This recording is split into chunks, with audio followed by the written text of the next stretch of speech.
connecting the trailer to the towing vehicle. And in order to prepare for that, we've removed our front jack stands and we've raised the lower stabilizer legs. We have left the wheel chocks in to make sure the trailer doesn't move and won't remove those until the vehicle trailer is hooked up to the vehicle. In order to hook up the trailer to the hitch, we need to remove the hitch lock here. The key for this is inside the trailer. We're going to unlock this here, which releases this downward and allows that to come off. Later we'll show you how to reconnect that just to make sure the trailer is secure. We're also going to remove the coupling pin here and pull this back so it's ready when we raise this up and back the truck up and lower this onto the hitch ball. We're going to raise the hitch coupling up to make room for the hitch ball to come underneath.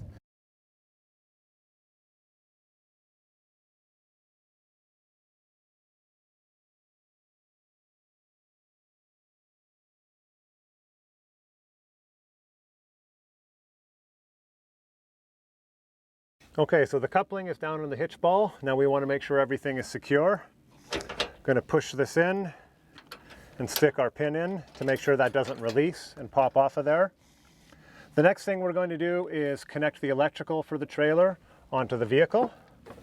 This one has it built in right here.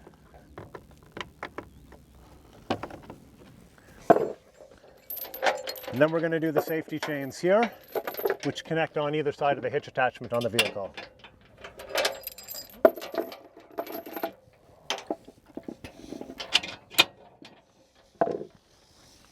So we've got our ball and coupling mounted and secured. We've got the electrical hooked up to the vehicle. We've got the safety chains up, and we've got our support arm raised up all the way. So now all we need to do is remove our wheel chocks to make the trailer mobile, and this trailer is ready to tow. What we're going to do before moving is also check the electrical to make sure the lights are working properly. Once the trailer is secured to the vehicle, we can remove the wheel chocks and it'll be ready to go.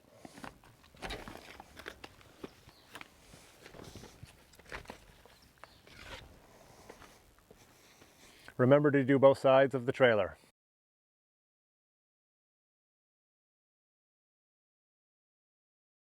Once we have the trailer in the position we want it, we need to put wheel chocks in the wheels to prevent the trailer from moving before we disconnect it from the vehicle. So there are 4 chocks in the trailer. There's 2 for each wheel. So we're just going to press these into the front and back of each wheel. I've done it here and I'll also do it on the other side. And now we can proceed to disconnecting the trailer from the vehicle.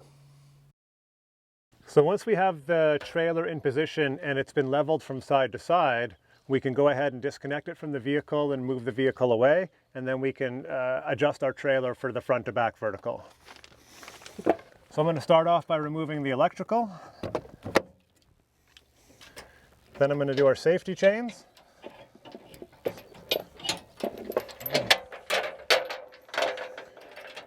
Then we can take our pin out, pull that back, and start to crank this up.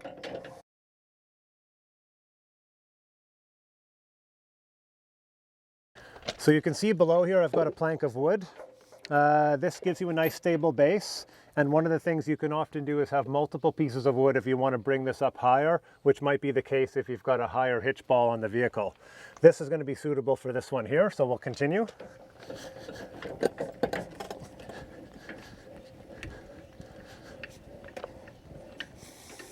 Now as I start raising this up, there might be a little bit of pressure at some point, which means this might pop off or the vehicle will jump a little bit.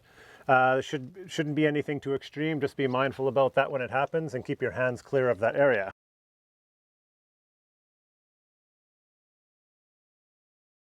So our hitch coupling is now clear of the hitch ball. I'm double checking my safety chains and my electrical to make sure they're disconnected to avoid a complete disaster, and this vehicle is now ready to be pulled away. What we'll now do is proceed to leveling the trailer from front to back, which is crucial for proper operation of the clipper seed cleaner.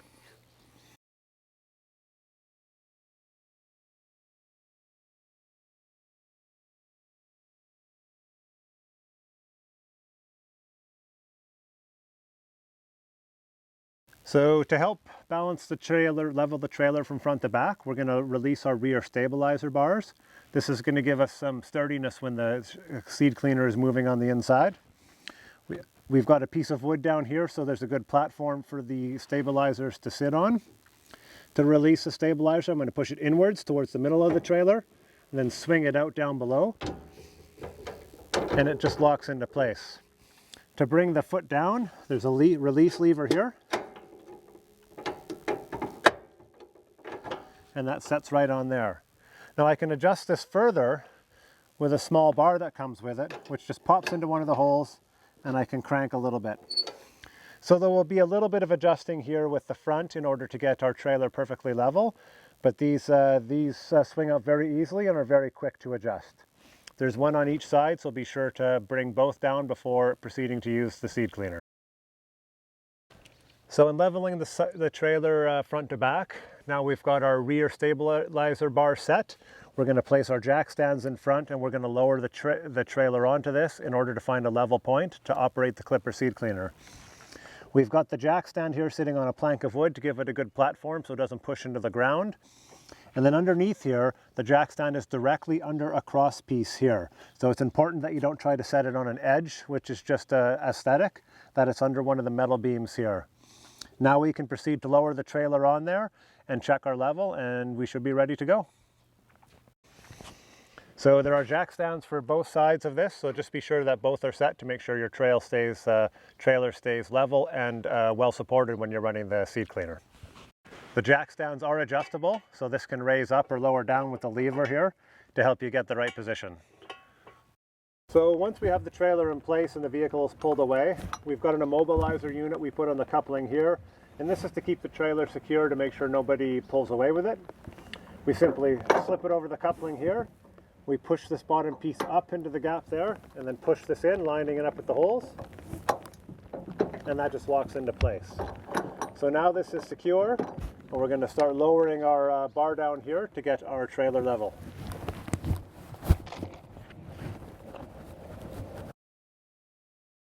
So now we're just going to continue lowering our trailer onto the front jack stands, which should make it level and ready for use. As I get down, I'm just going to double check to make sure it's lined up with the beam under there, because I want to make sure it's well supported.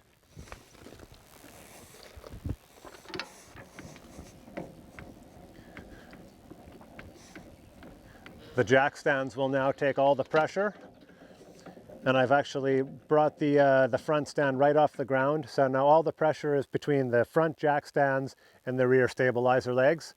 I'll go inside to double check my level, and we are now ready to use our seed machine.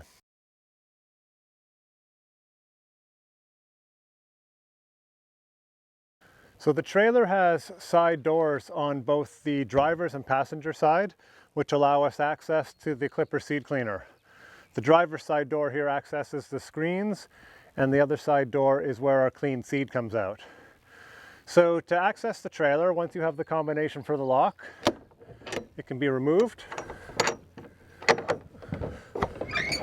the door opened, and then replacing the lock in the clasp so you know where it is.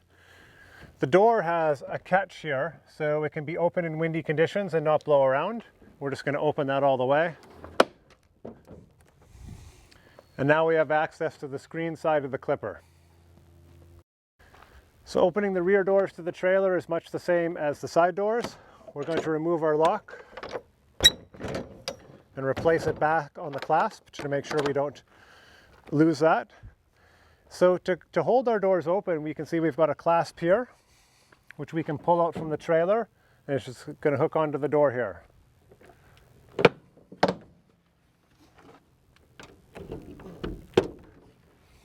This is going to secure our door to make sure it doesn't blow closed in the wind.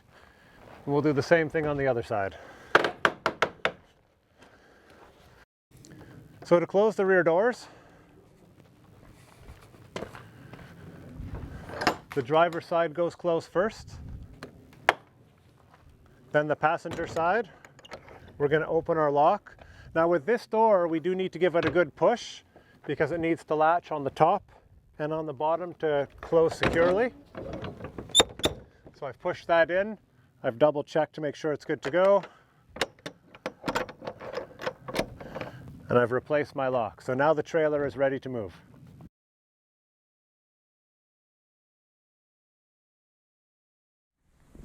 Okay, so this is an overview of the Clipper seed cleaner. We're going to start with the hopper, showing the capacity of the hopper, which is about the size of a medium-sized rubber bin, about 53 liters. You can see the lever there for adjusting the hopper feed rate, as well as for securing the hopper. Why don't I move this actually?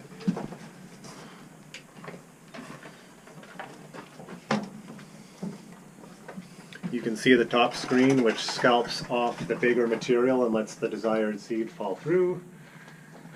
As we pass by, you can see the air flow valve. The higher this is, the more airflow we get in the latter part of the process. There's an adjustment on each side. As we move along the top screen, we can see where the scalped material comes out into a trough at the end and drops into the bin down below. The smaller material will fall through the bottom screen and is released in the side chute here.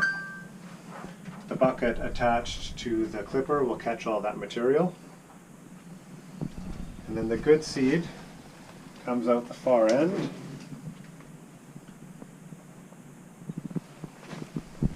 And is split into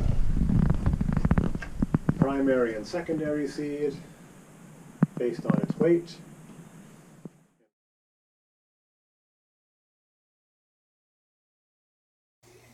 So this is the screen side of the clipper, and we've removed the panel here just to give you a look inside.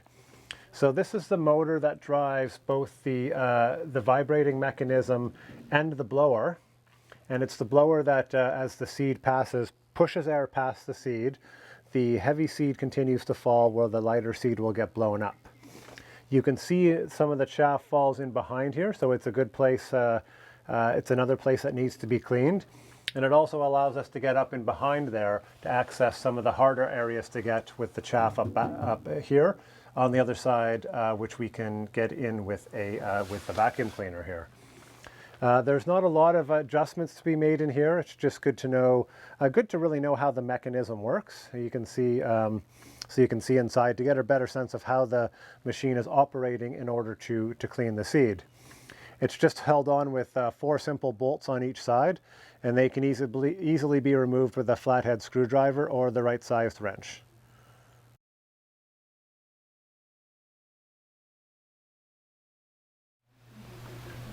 So to change the screens on the clipper, we're going to come to the driver's side of the trailer. We're going to start by unscrewing these 2 knobs here to access the screens.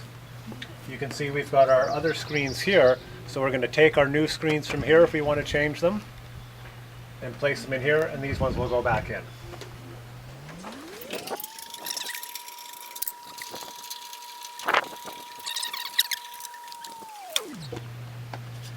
So once I have the 2 knobs off securing the screen door, we've got this our 2 screens here. We can see the top screen and the bottom screen. Now each screen has an end plate that is clearly labeled for top and bottom and designating which side is out. So we're going to remove each of these.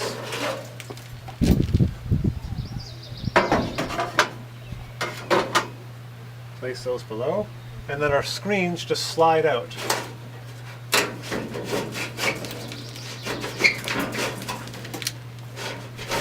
These ones are a little tight because we've got some seed in here, but as we're going to go through and clean at the same time, we're just going to take it all out at once. As you remove the screens, it's important to note the orientation of the overlap that exists on each of the screens. So in the top screen, the overlap is on the outside, and on the bottom screen, the overlap is on the inside. The screens won't actually fit in that way, any other way, so if you are having trouble with the screen, that might be the reason why. So this one's going to come out. Because we're also thinking about other people using the machine, as screens come out, we want to make sure we give them a good wipe to get all the debris off. And we have multiple screens and claws within the trailer here to do that. There's two things we're thinking about while doing this process. One is making sure we're not contaminating one batch of seeds with the other, and the other is keeping things clean so we're avoiding any disease transfer between seed crops as well. Periodically, we will go through and bleach the machine and the different components. So I'll finish this up later. Place that screen to the side. And I'll pull up my bottom screen here.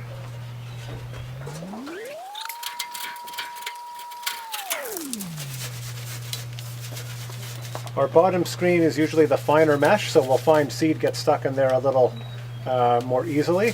So it'll take a little more time to clean these. Once again, we can just use our brush to go through there, and our hands as well. So I want to make sure this screen is nice and clean before I put it away, and I will come back to that later as well. So at this point I can put any two screens back in there. In our case, we'll put these two screens back in.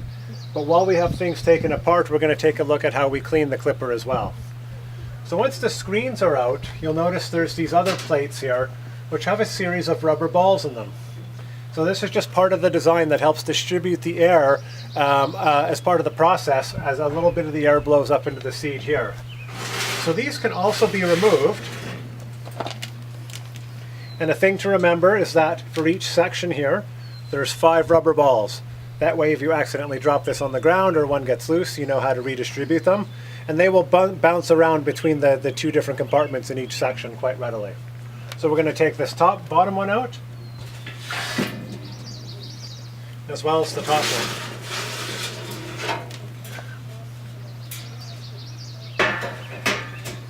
So with these out, we can see we have a very, very good look at the inside of the clipper here. And I can get in here with a vacuum, a brush or my hand, and easily sweep everything away. So we're going to get up into the edges and get into the bottoms here and make sure we get all the debris cleaned out here so this machine is ready for the next seed crop. For the top screen, there is another plate in the back. We're just going to take that out as well. So what we're trying to do is get everything out of the way to make cleaning as easy as possible. We can now get in here with a vacuum, the compressor if there's anything stuck in there, a cloth, or a little broom to get things totally cleaned out. During the cleaning process, we're always working from the top down. So at this point, we'll have already cleaned our hopper, and this is going to be the next stage. So anything we move downwards is going to be easy to clean out when we're working down below. As we talked about previously, we can get underneath here as well as we knock seeds down, and we can vacuum anything that gets stuck in behind here to make sure we're getting rid of all the debris before we put another seed crop in here. So with our screens out and our hopper cleaned already, we can now proceed to clean this section here. We're going to use our vacuum, the air compressor, and I've got a broom and a cloth here to just help sweep things out. So I'm going to start with a vacuum, try to get as much material out as I can. I'll use the compressor to get stuff that might be stuck in little spots. Then we can move into just doing a sweep with the broom or the cloth. And then we can, we'll give this stuff here a wipe and then start sticking it back in so it's ready to use.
Something we'll just do in fast motion, I think.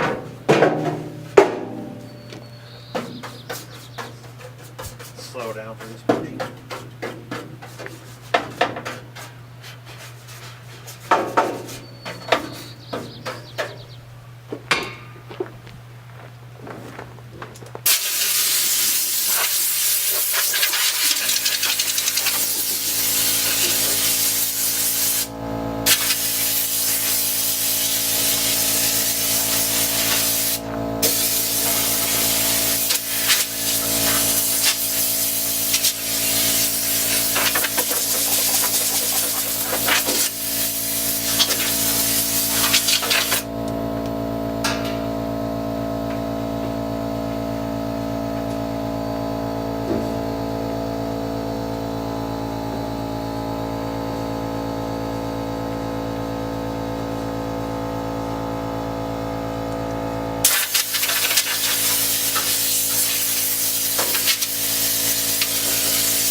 the compressor die down and then I'll do a bit more dialogue here. Okay.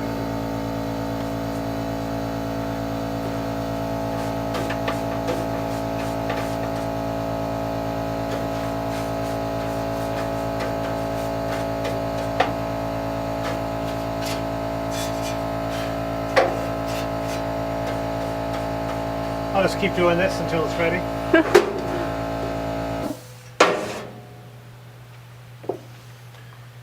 So now we've got things fairly clean in here, and what you may not have noticed in the video is you may think you have it clean, and the compressor's really good at getting into those little spots to get little debris out of there. So it's why we like to use a combination of strategies for cleaning. Now we're going to work on putting the ball trays back in, and then the screens and the screen ends. So before the ball trays go back in, I'm going to use I'm going to give these a quick brush, and then I'm also going to use the compressor on here just to get any debris that's stuck in here out before we stick it back into the machine.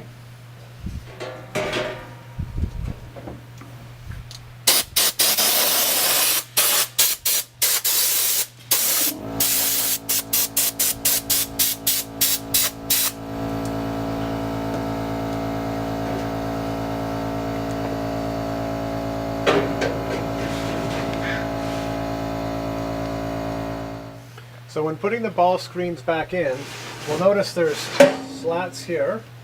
So the ball screens rest on the bottom of the slat, and the screen is going to fit in just above that into that other space. So that's going to be the same for both the top and the bottom. Before putting in the top one, I need to put our screen backing there. Goes in. So that slides right to the back. Now we can put our ball tray in after that. That goes right up against there. Now we're all ready to put our screens in. I'm going to give it one more blow with the air compressor here to get any debris that might have fallen out during that process.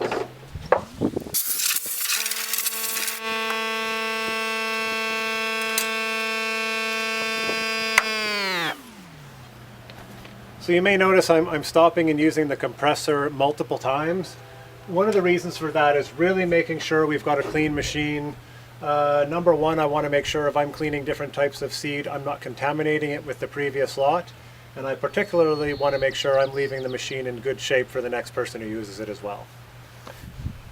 With our ball trays back in, we can now start to put our screens back in. I'm going to put an 18 round on the top here. And once again, it's the top screen, so my overlap on my screen is going to be outwards.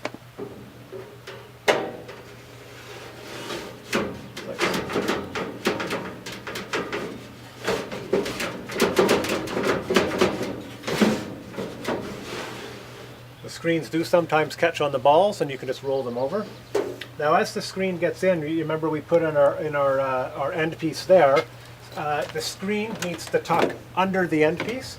So I'm just going to lift that up a little bit with my nail to slide that under very easily there. And then we've got our piece on this end as well. It's labeled top and this side out, so it's really easy to differentiate.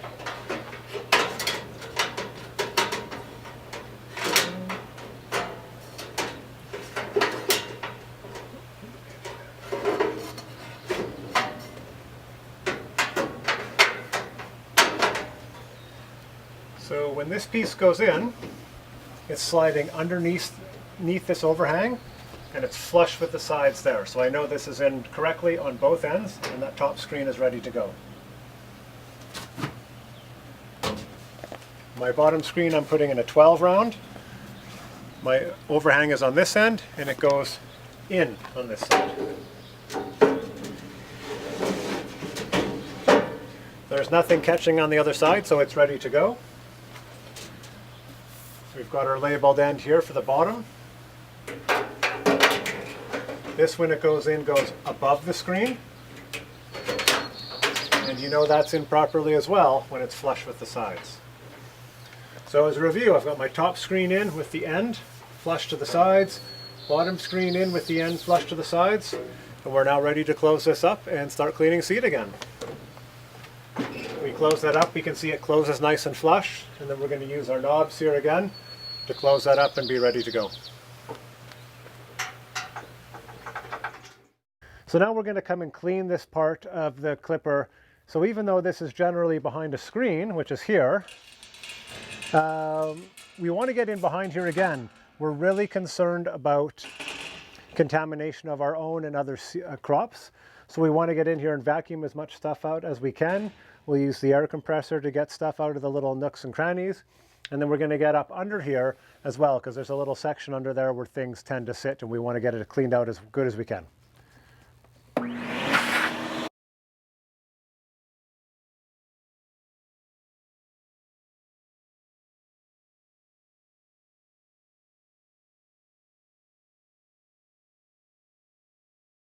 Okay, so with most of the front part cleaned here, I'm now going to come up underneath, and that's going to catch the stuff in the trough that is all the small debris that's fallen through our lower screen.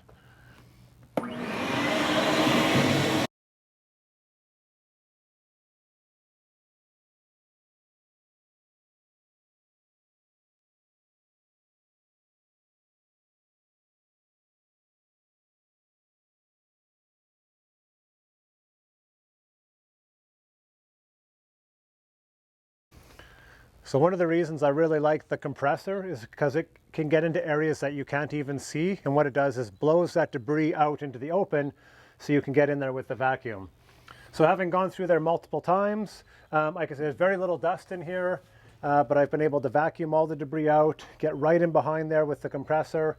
I could see little bits of pieces of things here and there that I was managed to get in there and blow out. So this machine is now looking really good for the next use.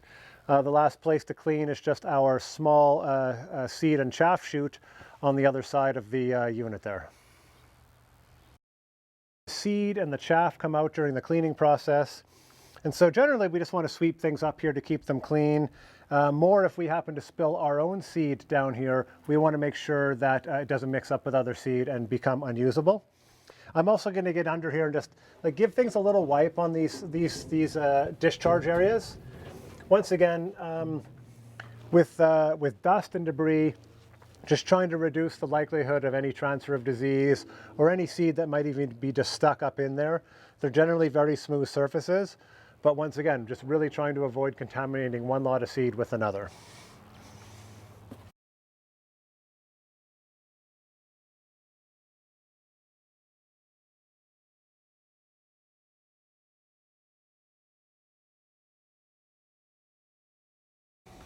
So for our side chute here, most of the debris naturally comes out. We're going to give it a quick vacuum in here and get in there with a bit with the compressor. When we were working on the screen side and reaching around the blower fan, I can see there's still tiny little bits of stuff in there, but I can blow that out easily from here. And once I'm done this, I will do another walk around just to make sure there's nothing that's got blown up and around. We'll go through with the compressor a few more times and we'll be pretty clean. So the whole process here takes about 15 to 30 minutes, depending how efficient you are.